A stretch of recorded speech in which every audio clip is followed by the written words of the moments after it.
Good morning, happy Friday. It's Tim in a field this morning, not near any woods at the moment, just taking a slightly different route to walk. And summer has truly arrived in the UK. It's stunning here at the moment, nice and warm. I'm sure if you are in the northern hemisphere you'll probably be experiencing similar. And we're coming up to the solstice fast. This is moving quickly, and there's some very interesting things that I want to talk about that are happening in the field that I'm witnessing. And one of them is a subject that I have spoken about many times, and that's pretty much going to be the main point of the conversation this morning, because in many cases we continue on our pathway, we're doing well, and in a lot of circumstances we might kind of kick back a bit, say everything's going to be all right now, we're sailing to victory, and then something comes along that is significant. It's cage breaking. Everything that we thought we were grounded and settled with becomes very rattled. And you might have noticed, particularly if you are in tune with not just the 5D aspect but the 3D aspect as well, of the increases that are occurring in the attempts to install what we would call fear and control. So today I want to talk about trust and faith, because we could very well be entering a period of time where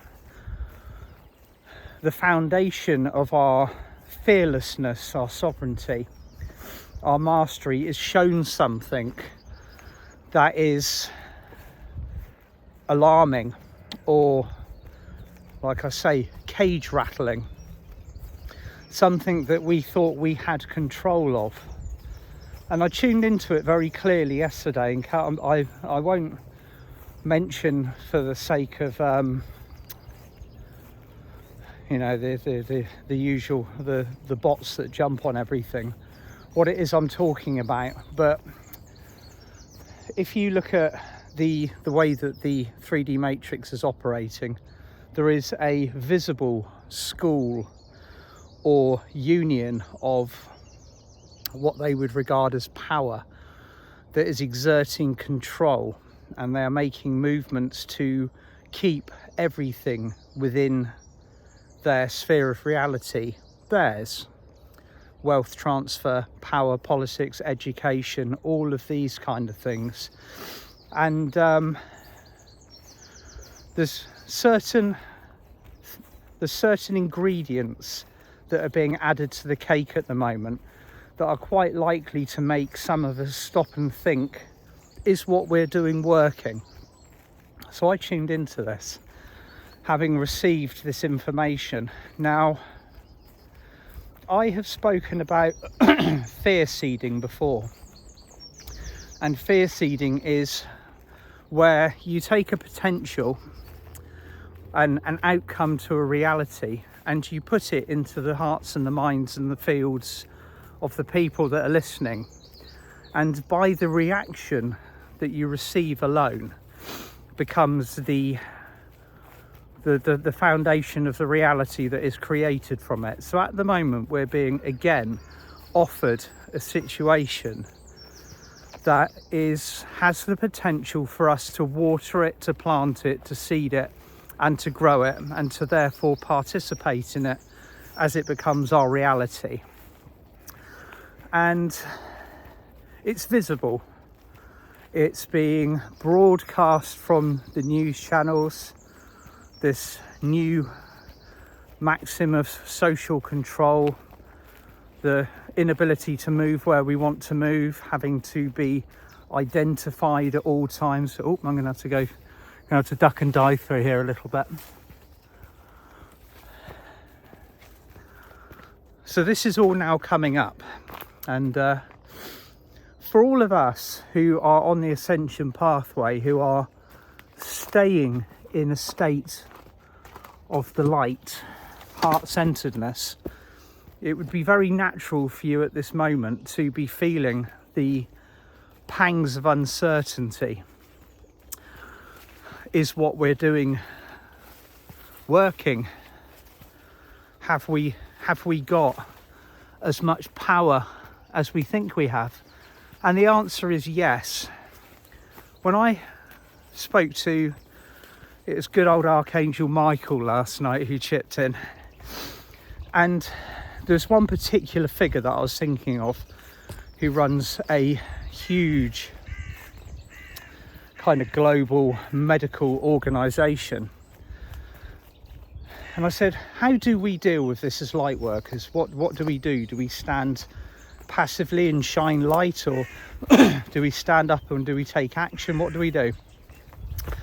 And he showed me a very clear picture of facing or dealing with and integrating whatever is presented with pure love, to embrace the soul that I was thinking of at this particular time, literally embraced. And the person who I was embracing seemed upset, seemed frightened, seemed fearful. So this picture, this presentation that we have on the news, on the mainstream, of these powerful, wealthy figures who are seemingly in control, they are anything but.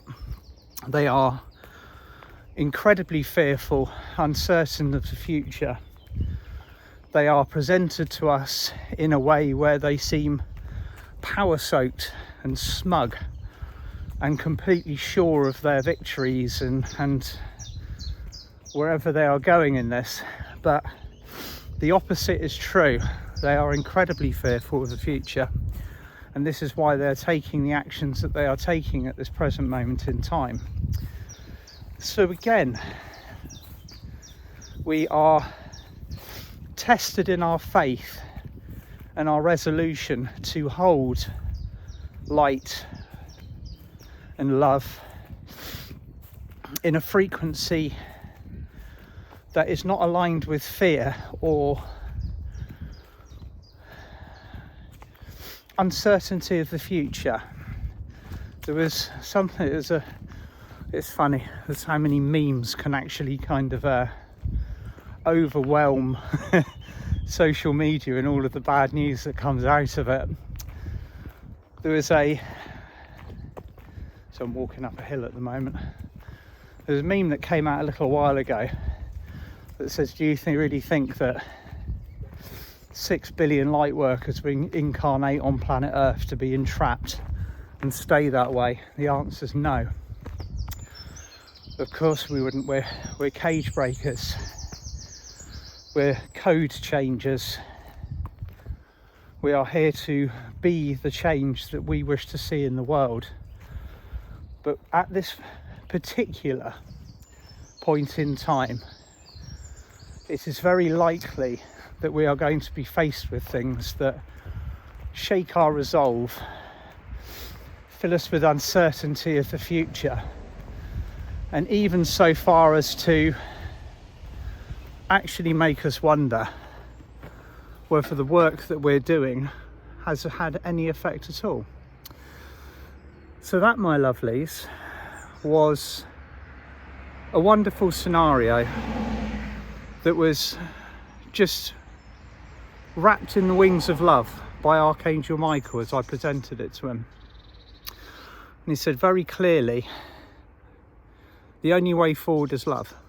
That's the only way to deal with the souls that are seemingly coming at us from all sides with these laws, restrictions, regulations, removals of liberties.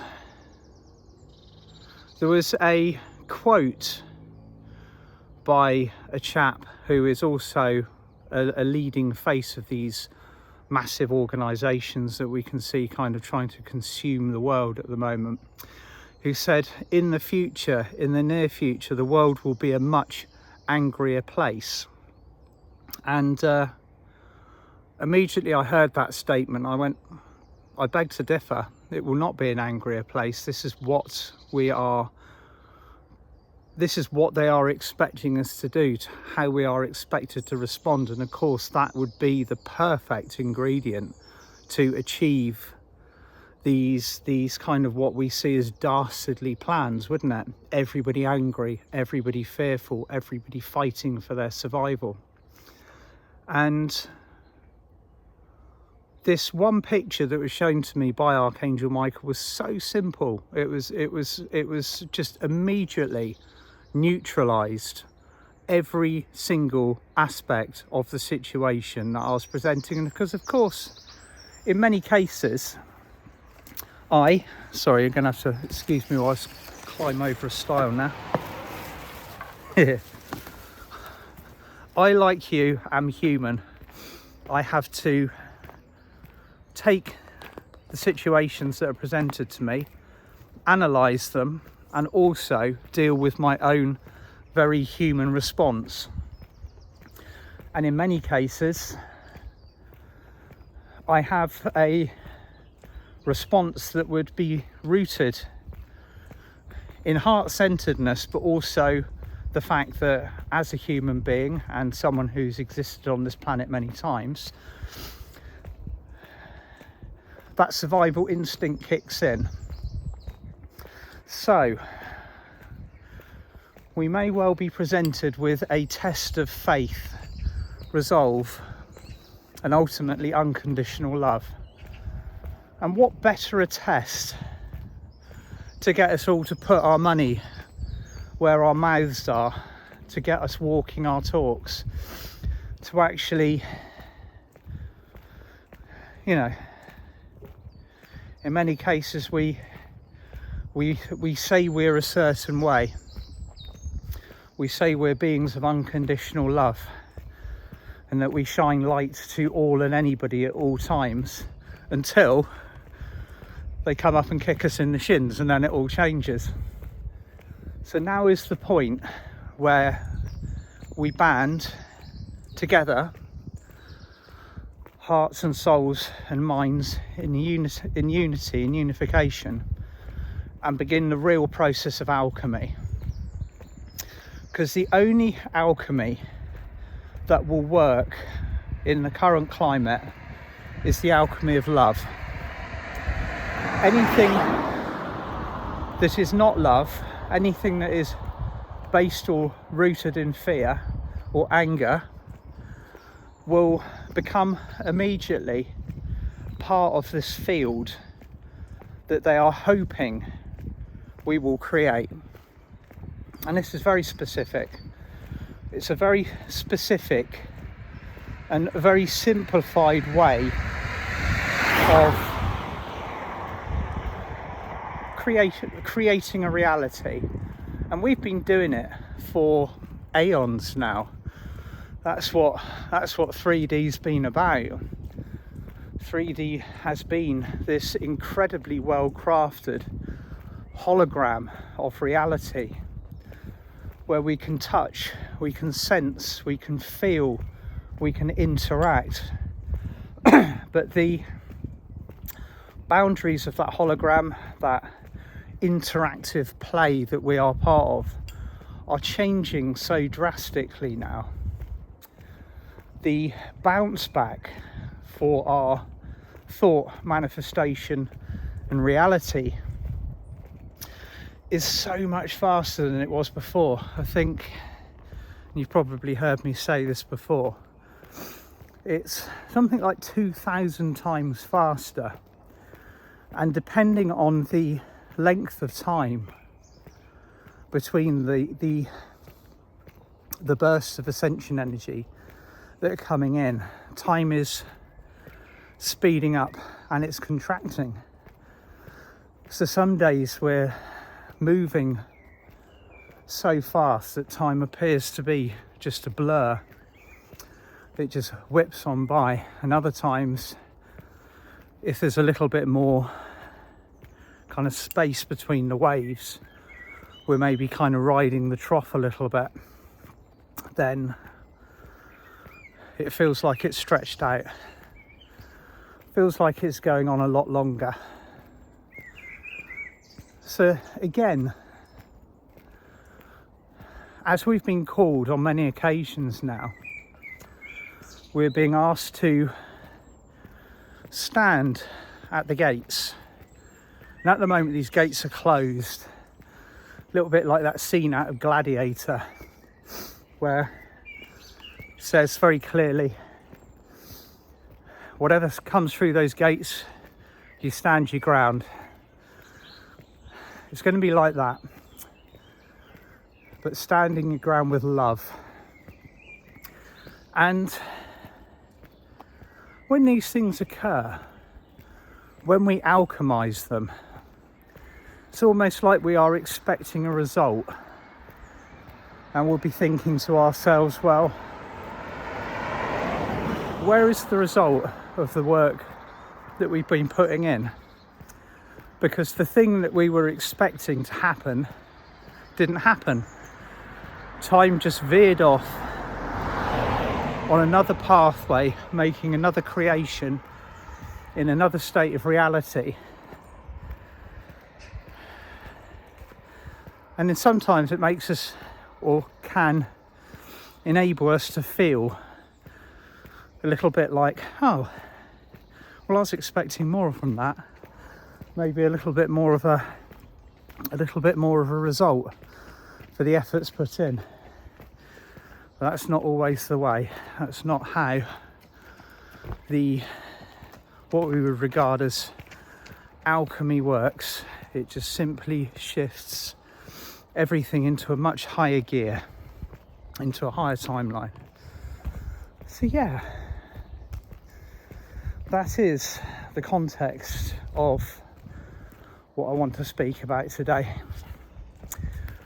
Be prepared to be diving into the pool of your own unconditional love and acceptance and fearlessness, should it present itself and you are called to do so. Already on this particular subject, there is a lot of outrage in the field, and also an incredible amount of distraction.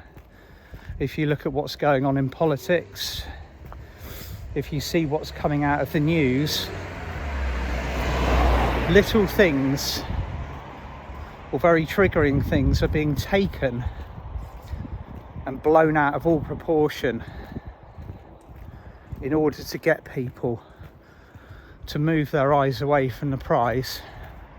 It's all about anger. It's all about triggering fear or disruption or outrage. And although usually we are very much focused on love and light, like I said earlier, if something with sharp boots comes up and kicks you in the shins, or maybe even does so repeatedly, eventually it gets your attention. So if it has got your attention at the moment, ask what part of you is being triggered by this. The fear response, the kind of the reptilian brain that exists in every single one of us as almost like a base operation survival system. And just watch whether we've reverted to that, or whether it is something else that might be within the bodies and the fields that is kicking off. I'm going to take a little dip back through the woods now.